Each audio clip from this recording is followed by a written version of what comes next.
Ағымдағы жылдың 25 қараша мен 10 желтоқсан аралығында республика аумағында зорлық зомбылықсыз 16 күн акциясы жүріп жатыр.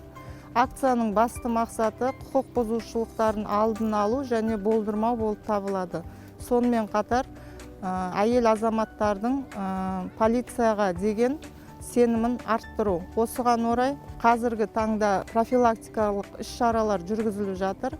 Отбасылық жанжал болып жатқан жағдайда Еңбекші ауданы бойынша, қоңырау бойынша полиция пункттерге барып, әйел азаматтардың арызын алып, күйеуіне немесе бірге тұратын адамға қатысты қорғау нұсқамасын шығарамыз. Егер отбасылық жанжал болып жатқан жағдайда қыз-келіншектер өзінің тұрғылықты мекен жайы бойынша қоңырау шалып, полиция пунктіне келіп арыздануға болады.